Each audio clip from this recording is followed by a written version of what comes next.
Tyler Jensen clung to the 21st floor window ledge with one hand and wiped the glass with the other, his harness creaking as the wind whipped against his face. "Daddy, don't fall." His 6-year-old son's voice echoed in his mind, and he smiled despite the chill. He was used to heights, used to cleaning the glass walls of people who didn't even see him. Most mornings started at 5, getting Wyatt dressed and fed before walking him to MS. Clara's daycare down the block, then heading to whatever skyscraper his crew was assigned. Today, it was the Telford Tower, a sleek, all-glass luxury high-rise on Fifth Avenue. Tyler glanced inside the penthouse window he was scrubbing. He froze.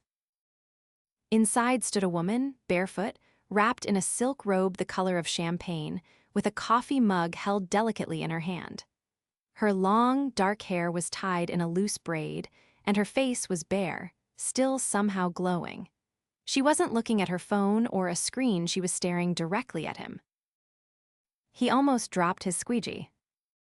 She tilted her head and smiled, not the kind of polite smile people gave to workers they didn't want to acknowledge. This one was curious, warm, intrigued. Tyler blinked, nodded awkwardly, then went back to scrubbing. Inside, Raye Tilden watched the window washer with more interest than she had in any of the board meetings she'd sat through this week. His jaw was sharp beneath a few days' stubble, his eyes focused and steady. Most men flinched or puffed up when they realized who she was.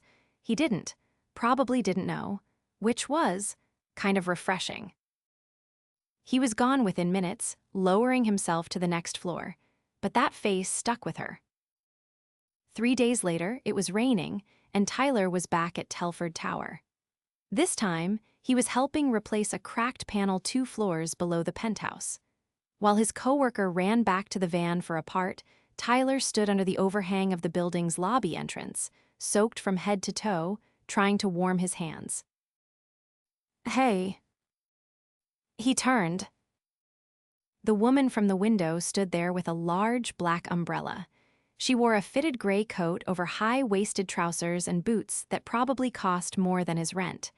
Still, she didn't look snobby, just elegant. "You look like you're freezing," she said, holding out a coffee cup.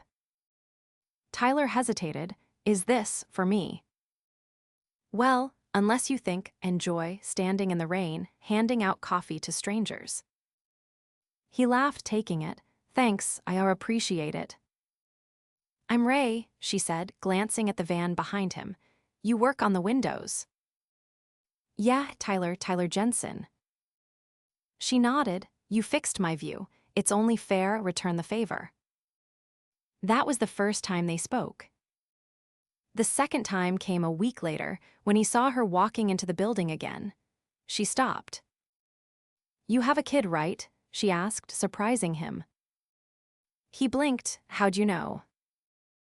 "You had a dinosaur sticker on the back of your harness last time." He burst out laughing. "Wyatt, he thinks I'm a superhero, you know, cleaning windows and saving people from dirty glass." Raye smiled. "How old?" 6, he's my whole world." There was a pause, and then she surprised him again. "There's a bookstore down the block that does Saturday kids' readings. Ever take him?" Tyler scratched the back of his neck. "Haven't had the time.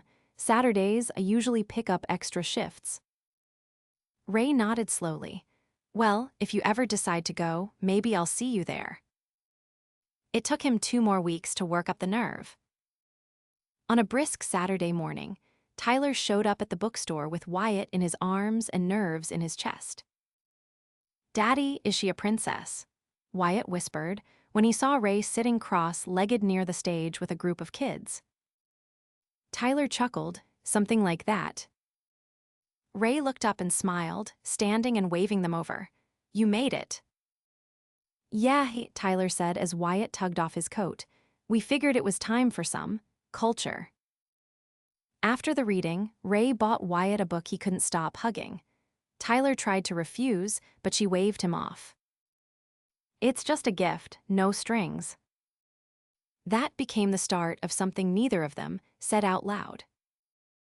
They saw each other every Saturday after that, sometimes at the bookstore, sometimes at the park. Raye brought Wyatt little toys or snacks. Tyler brought her coffee from the corner shop she said she liked. He didn't know who she was exactly, but he knew she was different. Elegant, yes, but grounded. She listened when he talked. She didn't flinch at his job or his worn jacket, and Wyatt adored her. One afternoon, as they sat on a bench watching Wyatt chase pigeons, Tyler looked over at her. "You know, I never asked what you do." She hesitated. "I run a company." He raised a brow. "Oh. Yeah, a tech investment firm. My last name's on the building you work on." He blinked. "Telford Tower." She nodded. Tyler's mouth parted. "Wait, you own that?" "I built it, actually, with a few other things."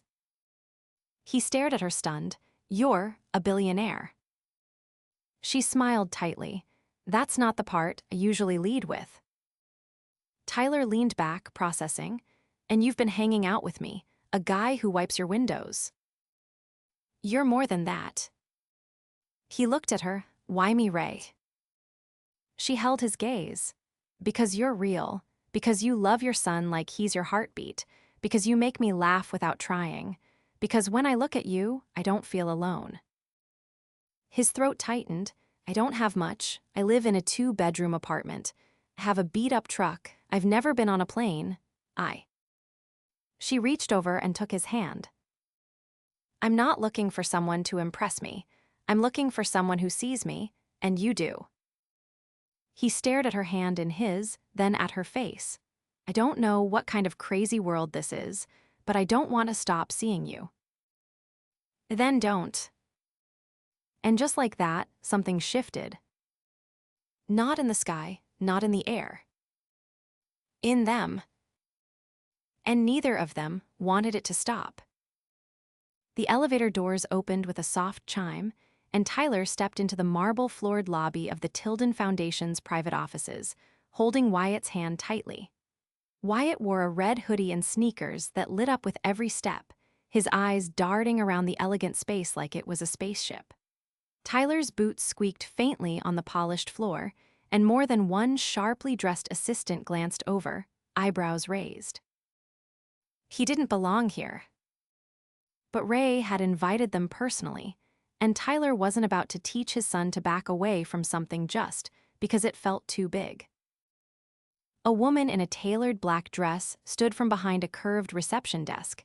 "Mr. Jensen." Tyler nodded. "Yes, we're meeting Raye." "She's waiting upstairs," the woman said, already pressing a button on the desk. "Penthouse level." Tyler glanced at Wyatt, who was currently trying to count how many floor tiles he could hop over before the elevator arrived. "You sure she meant for us to come here?" he asked quietly. The receptionist gave a small smile. She cleared the whole floor for the afternoon. When the elevator doors reopened at the top, Tyler stepped into a space unlike anything he'd ever seen. The ceiling was glass, and sunlight streamed through it, illuminating a circular room surrounded by floor-to-ceiling bookshelves. In the center was a low table set with art supplies, building kits, and a tray of chocolate chip cookies. Wyatt ran straight for the crayons. "She remembered he liked to build," Tyler said aloud, stunned. "She remembers everything," came Raye's voice from a balcony above. She descended a curved staircase, her hair pinned up, dressed in a soft navy blouse and crisp white pants. Not a single wrinkle on her clothes or hesitation in her steps. She moved like someone who knew exactly what she wanted. "You really didn't have to do all this," Tyler said as she reached the final step. "I know," she replied, "but I wanted to." He glanced around. "This is your office." "It's one of them," she said. "This one's where I think." Tyler stepped closer, lowering his voice. "You cleared a whole floor just so we could hang out." "I didn't clear the floor," she said, shrugging. "I gave everyone the afternoon off." He stared at her amazed. "That's generous." "No," she said softly. That's what it looks like when you finally have the means to give people space when they need it. Wyatt looked up from his tower of blocks. Daddy, she has dinosaur crayons. You're winning him over fast, Tyler said, shaking his head. Raye smiled. You're harder to impress. I'm not used to being invited places like this. She tilted her head. What are you used to? He shifted his weight. Places where the lights flicker and the coffee tastes like cardboard. I've been there, she said, longer than you think. Tyler raised an eyebrow. You didn't grow up in one of these penthouses. Not even close. She walked toward a wall of photographs. My mom worked 2 jobs. I used to sit in the back of a laundromat with a sketch pad while she folded sheets. The first time I saw a real skyline, I was 12. I said I'd live at the top of it one day. He followed her gaze. And now you do. Yes, she said, then looked at him. But lately I've been wondering if the top means anything without someone to share it with. Tyler looked down, unsure what to say. Wyatt saved him by launching a paper airplane that landed squarely on Raye's shoulder. She gasped dramatically, an ambush. Tyler laughed. I think he's decided you're part of the crew. Then I guess I'm staying, Raye said, picking up the paper plane and handing it back. Later that evening, after Wyatt had fallen asleep on a bean-bag chair near the balcony, Raye poured 2 glasses of wine and handed one to Tyler. He took it but didn't drink. You're not worried what people might say. Raye leaned against the railing. About what? You, me, this. She looked at him calm. People say things no matter what. I've been called cold, ruthless, intimidating, but no one's ever called me happy. Tyler's fingers tightened on the glass. I'm not like the men you're used to. I know. I don't have a degree. I don't wear suits. I've never been to a gala or a boardroom. I've seen all of that, she said. What I haven't seen is someone who looks me in the eye and tells the truth without trying to impress me. He looked down at the sleeping shape of his son. I've spent so long trying to make sure Wyatt had enough. I never thought about what I wanted. And what do you want? Raye asked, her voice quiet. He looked at her. I want to be around someone who makes me believe I'm not always going to be stuck at the bottom. She reached for his hand. Then you should know, don't want someone who already has everything figured out. Tyler looked at her, heart pounding. What do you want, Raye? She stepped closer. Someone who's brave enough to climb with me. They stood there, the city stretching out beneath them, her hand resting over his. Neither of them said another word. The silence was enough. Tyler adjusted the collar of his charcoal button down, his palms damp as he stared at the mirror in the restaurant's restroom. Wyatt was at Ms. Clara's for the evening, and Raye had invited him to dinner. Not coffee in the park or sandwiches on a bench actual dinner. Somewhere with crisp white napkins, candles on the tables, and a menu without prices. He stepped out into the low-lit dining room and froze. She was already seated at a private table in the corner, her back straight, hair swept into an elegant twist, and wearing a tailored jumpsuit in deep sapphire. Waitstaff moved quietly around her, but she didn't seem to notice them. Her eyes were scanning the room for him. Tyler exhaled, crossed the floor, and pulled out the chair across from her. I was starting to wonder if you escaped through the kitchen, Raye said, her smile soft. Almost did, he admitted. Took me 10 minutes to figure out how to work the sink. She laughed, a real laugh that reached her eyes. You look good. He tugged at the sleeves. This shirt's borrowed. My neighbor's husband wears the same size or close enough. Well, she said, lifting her wine glass, it suits you. He picked up his water. So what's the occasion? She set her glass down. I wanted to take you somewhere that doesn't smell like sidewalk steam or crayons. I'm not sure I'm built for all this, he said, glancing at the chandelier above. "You're built for more than you think," she said. "You just haven't had anyone remind you lately."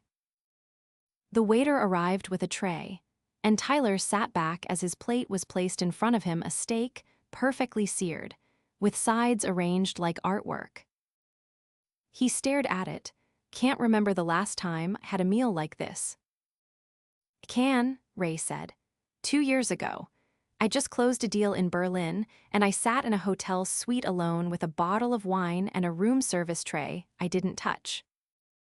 "Sounds lonely," he said. It was. They ate for a moment in silence, the clink of silverware and low jazz filling the space between them.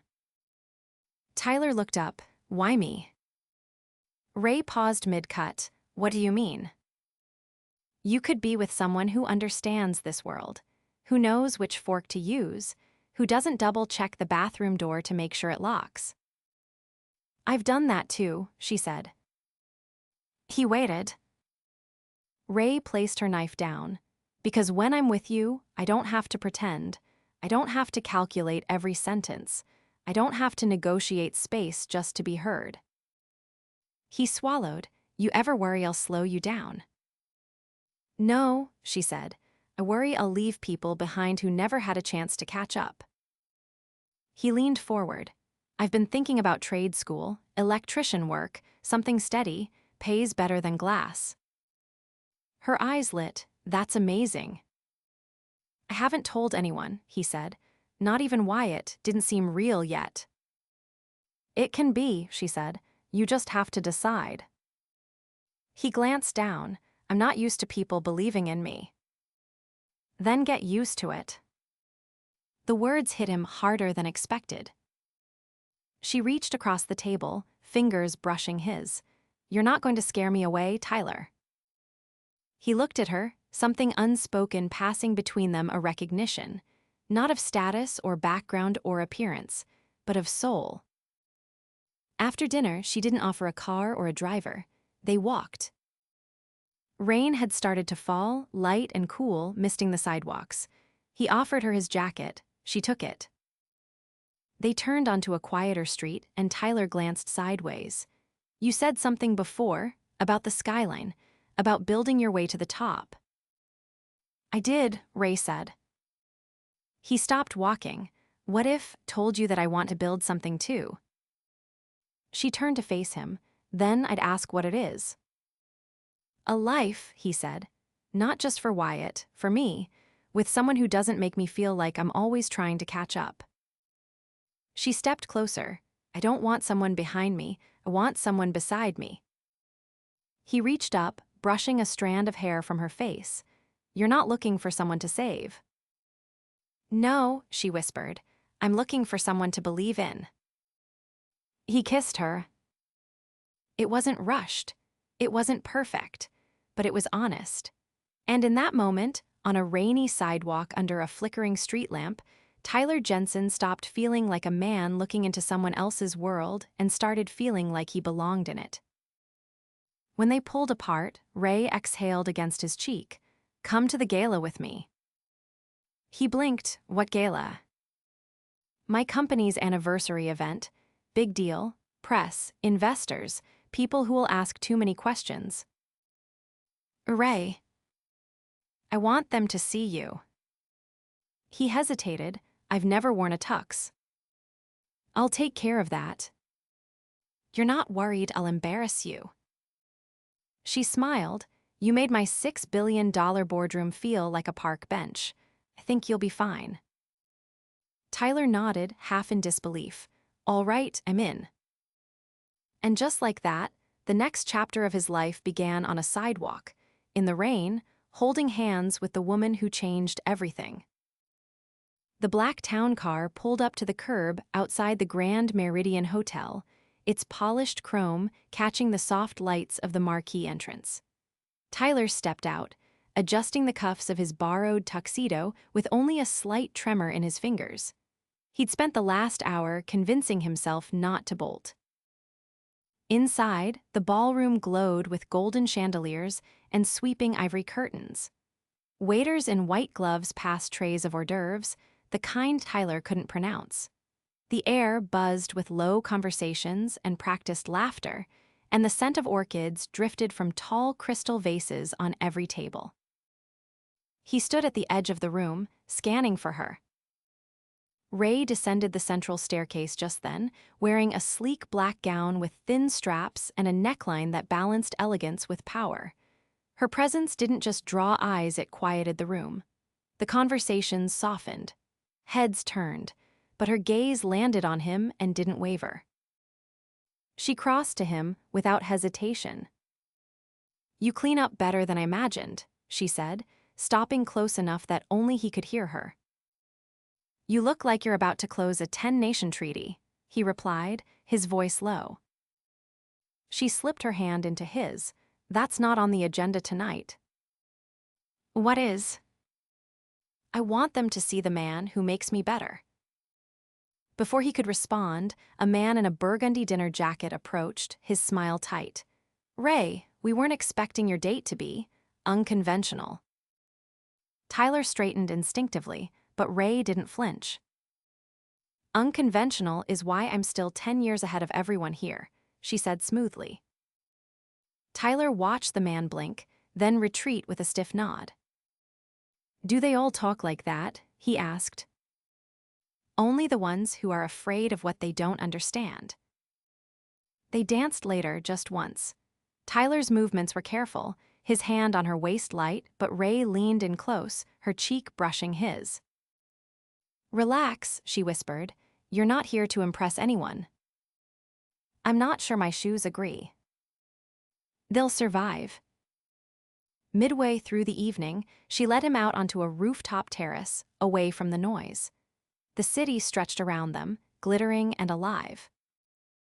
Tyler leaned against the stone railing, watching the skyline. "You ever stop and think how insane this is?" "Every day." He looked at her. "You didn't have to bring me here." "I needed to." "Why?" "Because I've spent most of my life surrounded by people who wanted something from me. You never asked for anything. You just showed up." He turned toward her, something tight in his chest. "You gave me more than I knew how to ask for." Raye stepped closer. "You gave me something too. You reminded me how to be human again." He searched her face. "What happens after tonight?" "We stop pretending this is temporary." Tyler hesitated. "You sure you want to deal with everything that comes with me? I've got a kid. I've got dreams that still live on paper. I've got a past that's louder than I'd like." "I want all of it." He reached into his jacket pocket and pulled out a small folded sheet. "Then, I want to show you something." She took it, unfolding the paper carefully. It was a printed course list from the local trade academy. His name was handwritten at the bottom, under the heading, "Electrical Certifications Fall Enrollment." "I start in 3 weeks," he said. "Night classes, I'll still work days." Her eyes lifted to his. "You didn't tell me you applied." "I needed to know I was doing it for the right reasons, not just to impress you." "And now?" "Now I want to build something that lasts." She folded the paper and held it close. "You already are." They stood there for a long moment, the city air cool against their skin, the sounds of the gala muffled behind glass. Eventually, she reached into her clutch and pulled out a small envelope. "Almost forgot. Wyatt left this with my driver." Tyler opened it. Crayon scrawls filled the page, a bright red heart in the center, and under it, in crooked letters, "Can Raye be my real family too?" He blinked hard, closing his eyes against the sudden sting.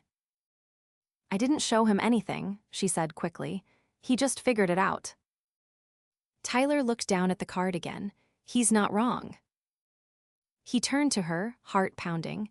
"I'm not a man with much, but I've got this moment. And I've got the kind of love that doesn't go away."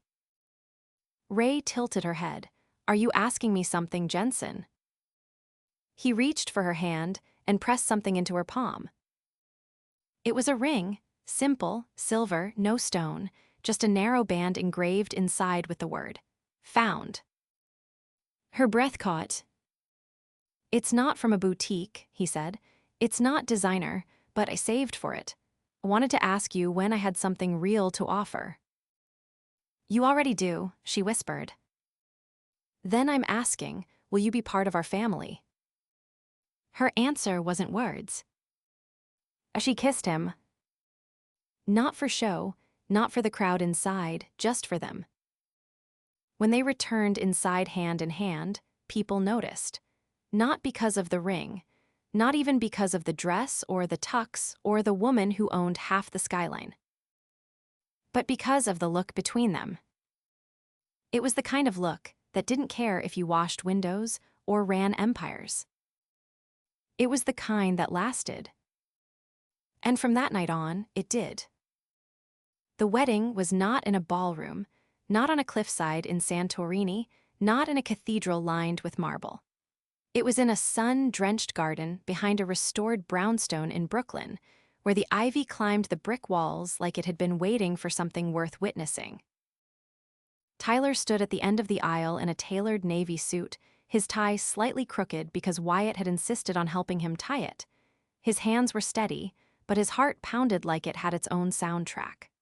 Raye had insisted they keep it small, close friends, a few coworkers, and people who actually knew their story. The mayor was not invited. Neither was anyone who had ever used the word leverage in a sentence. Wyatt walked down the aisle first, holding a pillow with 2 gold bands. He had a new haircut and a grin that refused to be tamed. He waved at every row, as though he were both ring bearer and guest of honor. Then Raye appeared. She wore a soft ivory dress with no train and no veil, just a line of delicate buttons down the back and a gold bracelet that had once belonged to her mother. The moment she stepped into view, the chatter evaporated. Her eyes were locked on Tyler's, and nothing else existed. As she reached him, she took his hand without hesitation. "You can breathe, you know," she whispered. "I am," he said, "just not evenly." The officiant began, but neither of them really heard the words. Every vow they spoke felt less like a promise and more like an acknowledgement of what had already happened, what had already been built quietly, day by day, between bookstore visits, rooftop truths, and city walks. When it was time to place the rings, Wyatt stepped up and held out the pillow solemnly. Tyler took the thinner band and slid it onto Raye's finger. "I never thought I'd be someone who got a second chance," he said softly. "But then I met you, and suddenly everything made sense. You didn't just change my life, you made it mine." Raye lifted his hand, pressing the ring onto his finger with steady fingers.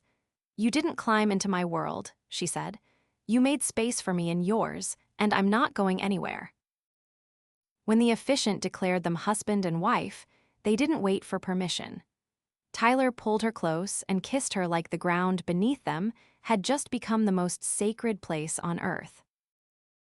The reception was held in the same garden, under strings of lights and lanterns that cast a warm amber glow over the celebration. Wyatt danced with everyone, Raye's assistant, Tyler's old neighbor, even the woman from the corner coffee shop who had once given him a free drink on a bad day. He took his job as cake sampler very seriously. Raye sat beside Tyler on a bench tucked beneath a cherry blossom tree, her dress gathered in her lap, her heels long since abandoned. She rested her head on his shoulder, their fingers interlocked. "You realize the last time we met under a tree, Wyatt was throwing pebbles at pigeons," she said. "I remember," Tyler replied. "You had a granola bar in your bag and he thought you were magic." "Well," she said, "I am." He turned to look at her. "So what now, Mrs. Jensen?" "Honeymoon first, then we renovate." He frowned. "Renovate what?" "The brownstone," she said. "The one I bought last week." His jaw dropped. "You bought a house in Brooklyn." "Correction," she said. "We bought a home, with a backyard, a reading nook, and a room for Wyatt that gets morning sun." He blinked. "You were serious about staying." "Yes," she said. "You and Wyatt are my future. I'm not watching from the top anymore, I'm stepping in. He kissed her again, slower this time. No audience, no applause, just the quiet understanding that they had finally arrived. Months later, the brownstone was filled with life. Wyatt's drawings covered the fridge. Tyler's boots sat by the front door next to Raye's designer heels. The dining table rarely stayed clean, covered in half-finished puzzles, takeout containers, and plans for the garden they were learning to tend together. Tyler passed his final trade exam on a Thursday. Raye framed the certificate without asking and hung it above Wyatt's bookshelf. Her company continued to thrive, but she was home for dinner 4 nights a week and never missed a bedtime story. One evening, as they sat on the rooftop of their own place, just the 3 of them, Wyatt between them with a flashlight and a book about stars, Tyler looked at Raye with a quiet kind of wonder. "I used to think we came from different worlds," he said. She leaned into his side. "We did. But somehow," he continued, "we built one together." She closed the book and looked out over the skyline, the lights flickering like echoes of everything they'd survived. "No," she said, "we didn't just build it, we made it ours." And they did. They grew into each other's lives the way roots find soil, slowly, steadily, without fanfare. And what they built wasn't made of glass or steel or numbers on a screen. It was made of something much stronger. It was made of love, forever,